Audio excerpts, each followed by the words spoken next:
How's it going, guys? It's Al. Week 8 has just finished. I'm here with the weekend recap. We're going to go over my cash game lineup on DraftKings. We're going to go over how my picks did in the Best Buys article on ESPN+. We're going to go over how my picks did against the spread this week. This is a look back to find out where was I right, where was I wrong, where I was right, did we get lucky or did we get unlucky?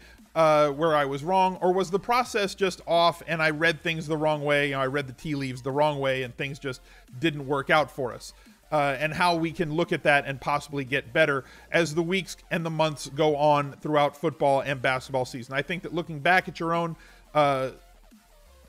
decisions is very important, right? The number one thing to me in daily fantasy, just like it was in poker, was making correct decisions. The only way that you can do that is to go back to the decision point. You can't just look at the numbers and say, well, this guy scored 25 fantasy points, so it was the right decision, and this guy scored 8 fantasy points, and so therefore it was the wrong decision. Sometimes it's still the right decision when the guy doesn't get there, and sometimes when the guy gets there, you just got really, really lucky, right? So we're going to try and be honest about that every single week on this video. I know that this is one of the lowest viewed videos in terms of my NFL output and content every single week, but I appreciate you guys coming to watch it every single week, because if you're watching this video, it means that you're taking things seriously and trying to get yourself to a position to be as good a player as you can be, because you're not just looking for the answers to the test. Tell me the next week. Just tell me who to play next week. I want to look back and be honest about what we did last week so that we can make better plays for this coming week. So, if you would not mind, please drop a like on this video, subscribe to the channel, ring the notifications bell, blah, blah, blah, blah, blah. All that stuff. All my links to my socials are down low in the description. Just click show more to see those. And let's go check out my my now expired article on ESPN. This is a paywalled article. You have to subscribe to ESPN Plus in order to get it. You get a ton of video. You get a whole bunch of other articles. One of my favorites to read every single week is the Mike Clay's wide receiver cornerback matchups article as well. So you get all that. You also get Matthew Berry on top of my article telling you that Matthew Stafford was not a good play this week. And then in my article, I detailed why I thought he was a good play. So it's always, always a good time when the biggest name in fantasy football thinks that your plays are terrible. But let's see how it worked out. Quarterback, I started with Patrick Mahomes. He's good, guys. You should play him. Okay?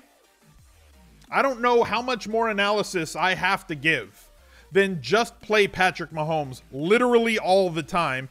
Another 30-point output for him, 4 more touchdowns, 304 yards, got you the bonus, got you all those touchdowns. I don't see any signs of this train stopping until there's some injuries to key pieces on the offense, which they haven't had. Moving on, because I don't think that there's anything else I need to say there. Jared Goff, we pointed out that we need teams to really keep the pressure on the Rams to keep them moving. D Broncos 1207, thank you very much for the tier 1 sub. And it kind of came to fruition. We got a little bit unlucky here that the Rams stopped throwing the ball with like 8 minutes left in the game, and Goff only had 295 yards. And he had 295 with like 6 or 8 minutes left and did not get one more completion over the rest of the game. They just kind of bled the clock and ran Gurley. He still ended the day with 26.5 points. Should have had another 30-point day here where we expected it. 3 touchdowns, which is what has basically happened. He's either thrown for 380 and 3 touchdowns basically whenever other teams score over 20 points. That happened. One of those 2 things happened for us. Next, Matthew Stafford. I thought that this was a great spot for them to pick on one of the outside weaknesses, right? Seattle very good everywhere on the field except defending wide receivers outside the hashes. We'll get to that in just a little bit. Matthew Stafford at 5.6K, 310 yards, 2 touchdowns, 1 pick, ended the day with 22 points. Ended up being a very good play for the amount of salary that we had to pay for him. So did not disappoint. A couple of quarterbacks that did disappoint a little bit. Ben Roethlisberger at home in a game where they scored as many points as they did, only ended the day with 17.9 points. 2 touchdowns, 257 yards. Jameis Winston got benched. You can only turn the ball over 4 times a game, so many games in a row before your coach says that's enough. So they benched him. 4 interceptions against that Bengals defense, 276 yards, 12.8 DraftKings points. Broke a lot of people's hearts as they were coming back late in that game, watching Fitz Magic kind of do the work instead of having it be Jameis. Aaron Rodgers, To score that many points against the Rams and only end up with 15.9 points for Aaron Rodgers was a little bit disappointing. I think that this is still good process to play Aaron Rodgers in a game, or play any quarterback in a game where you think they're going to be chasing, because they should theoretically break 300 yards and have more than one touchdown if they score as many points as they did. And they were playing from ahead most of the game. 286 yards, one touchdown for Aaron Rodgers when they scored 26 points is a bit of a disappointment, but not a process mistake in my opinion. Todd Gurley, kind of the same advice that I gave you with Patrick Mahomes. This is all I wrote up. Do not fade Gurley in tournaments. That is all. Another day where he has over 30 fantasy points, 36.5, 195 yards from scrimmage and a touchdown, got you the bonus on the ground, and 31 touches in a competitive game. James Conner, who I had ranked number 1 out of the next 3 running backs, because I was asked this a bunch because they were all kind of priced similarly. James Conner with 41.2. He was the one that I had prioritized over Kareem Hunt and over Joe Mixon. 41.2 fantasy points, 24 carries, 146 yards, 2 touchdowns on the ground, 5 of 6 through the air for 66 yards. Kareem Hunt ends the day with 19.6 points, a good output from him, and probably the play of the year, to be honest with you, on that little shuttle pass where he hurdles over the dude. 16 carries, 50 yards, 5 catches, 6 targets, 36 yards, and a touchdown. So he was the worst of the group and only had 19, and still had 19.6 fantasy points, which is a very good day. Joe Mixon, 21 carries for 123 yards, 2 touchdowns, 3 catches, 4 targets for 15 yards, 31.8 DraftKings points. Jalen Richard, Raiders just don't have that many playmakers right now. I got a lot of flack for putting Jalen Richard in the first look lineup at the beginning of last week. He did just fine, guys. 14.4 DraftKings points, 8 catches on 8 targets, only carried the ball 2 times, which is kind of what we expected, but he was heavily involved in the passing game. 50 yards, 14.4 points for 4.2 in salary is fine. Duke Johnson, disappointment. Again, can't trust bad coaches, right? This is a problem that I have. I think that they have to do a certain thing. They're going to be down. They're going to be playing the Steelers. They have to throw the ball. They know they have to do this. So you'd think that Duke Johnson would have gotten 5 or 6 targets, maybe 7 targets in this game, just like Richard got 8 in a similar situation against the Colts. But no, he got 3 targets and only caught 2 of them. Even if he caught 3 of them, who the hell cares? 3.6 points. This is a coaching problem, and it's a process mistake on my part because I trusted Hugh, who has now been fired, rightfully so, and it should have happened over a year and a half ago. So my fault for trusting Hugh and the Browns coaching staff. That's my bad. Isaiah Crowell, at the time that I wrote it, looked like he was going to get massive volume, but we know that he wasn't going to be involved in the passing game. The Jets really just didn't do much offensively in this situation. Even with Mack out, the Bears are still a very good defense. Only 13 carries for 25 yards. Knew he wasn't going to be efficient against the Bears defense, but thought he'd get more touches than this. 1 catch on 1 target, that's kind of to plan. 4.8 DraftKings points if you played him. The opportunity cost was a problem because of a couple of things that opened up later in the week, with Kerryon Johnson becoming the same play he was the week before due to Theo Riddick being out, and Phillip Lindsay for the Broncos becoming a big X factor with Royce Freeman being out and him picking up the goal line work inside the 5 snaps for Denver. So those were the 2 plays that took over these value plays that were really not in play for us on Sunday morning. Definitely not for cash, still maybe for tournaments. And we spoke about that on the Anti-Tinker Cast on Twitch right before lock. We spoke about that as well on Friday afternoon on the Q&A. AJ Green, 5 catches, 7 targets, 76 yards, and a touchdown, 18.6 DraftKings points. Kenny Golladay, this is the miss, but it's not. Okay, this was a miss, but I don't think it's a process mistake. What I thought would happen, happened. It just happened to the other receiver on the other side. Marvin Jones Jr. had a fantastic fantasy day. Kenny Golladay had one catch on 1 target. So the process was right. The decision was wrong. I should have had equal shares of Kenny Golladay and Marvin Jones Jr. to exploit the weakness in the Seattle defense, which is definitely on the outside of the field. I didn't do that. That's a mistake for me. I think Stafford was still the good play. Golladay, picking one, in my opinion, here's the mistake for me. Picking one of Golladay or MJJ over just saying use the outside receivers to attack in tournaments was probably the way to go. Like I said at the end, I'd rather go with Golladay over Tate for week 8. I still think it should have been, I would rather go with Golladay or MJJ over Tate. in week 8. So that was my mistake for taking a stand on one instead of saying, if you're going to attack this Seattle defense, it's with outside receivers, not slot. Robert Woods still fulfilled the role that we thought he would fulfill, but he just didn't catch any touchdown passes. He did have a couple of red zone targets, just couldn't turn them into anything. 5 catches, 7 targets, 70 yards, 12 fantasy points. Not great, but didn't kill you. Michael Crabtree, I just don't know if I can trust anybody on Baltimore's passing game. I've tried it. They get targets, but they're just not great. Their ADOT's really low. They don't really get downfield. Not a lot of touchdowns. Not a lot of... nobody taking over the market share of red zone targets either. They're all kind of equal.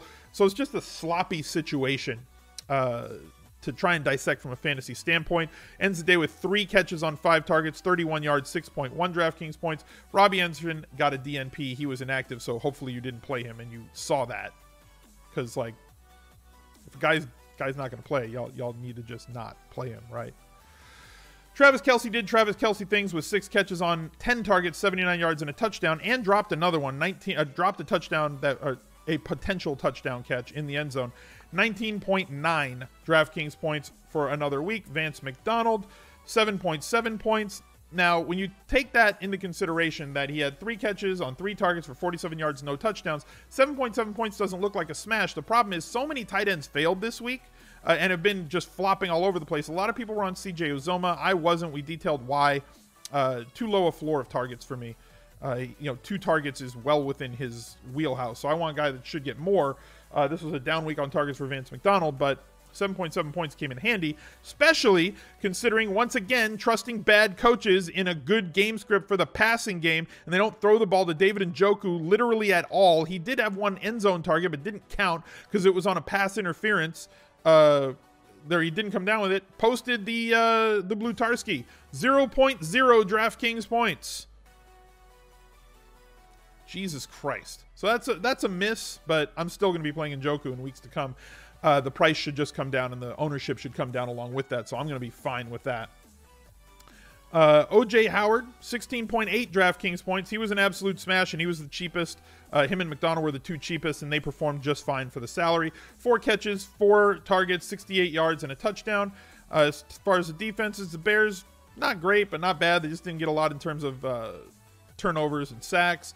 Without Mack, I came off of them late in the week. Sunday morning without Mack. It wasn't really a defense that I wanted to pay up to get. You pay for the upside of the sacks, and Mack was gone. The Bengals, 19 fantasy points. They crushed, and the Steelers didn't have a monster week, but 7 points for as cheap as they were is just fine. Taking a look at my picks against the spread. This is on my website, alzeidenfeld.com. Every week I post 5 picks against the spread. This week, my first 5-0 week. I went 5-0. What the hell? Look at there. Panthers over the Ravens. They won it on the field. Redskins over the Giants. Bears against the Jets. Cardinals won it on the field, and they were dogs. Seahawks won it on the field. They were dogs.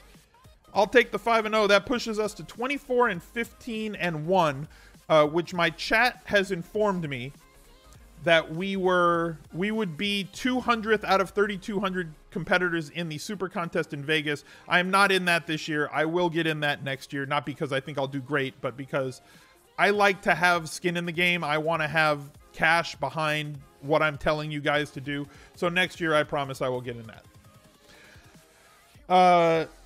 Right here, we have the 4-man, which I won.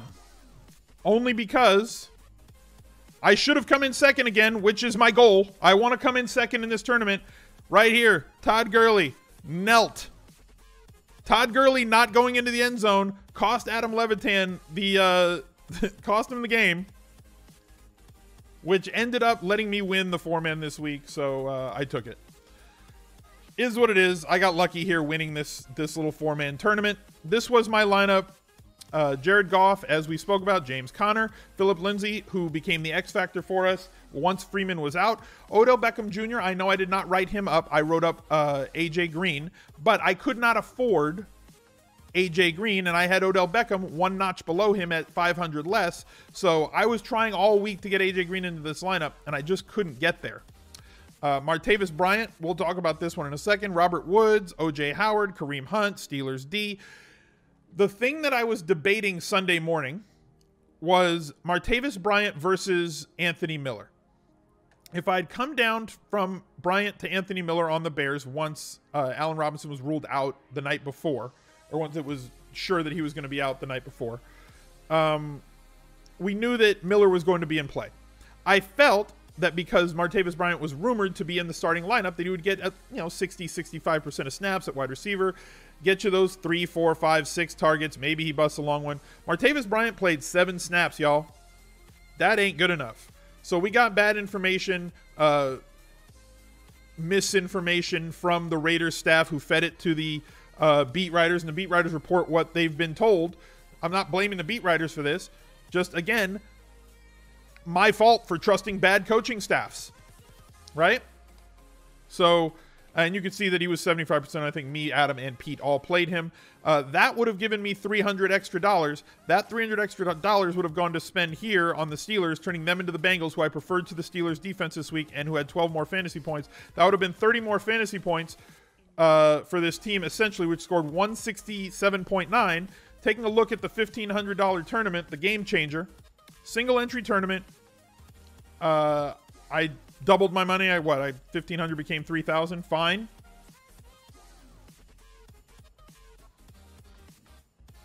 That 2v2 cost me a whole lot of money. That 2v2 cost me 25 grand in this tournament. So sometimes it just works out that way. Do I think the process was wrong?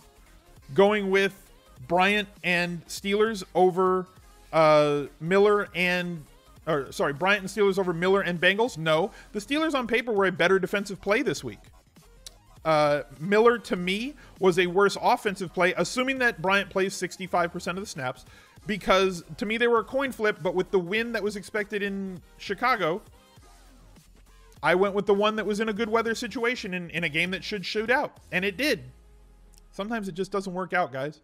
Even when your process isn't wrong, sometimes it just doesn't work out 100% for you. Still had a good week. I'm happy with the way that things went. Hope that you guys liked this video. I hope that the content last week led you to a win. I think that it should have. Our chat on Twitch right here is telling me that a lot of them had a pretty good week this week because they just played the right dudes at running back, which is always going to be the key to having a solid cash game week on DraftKings.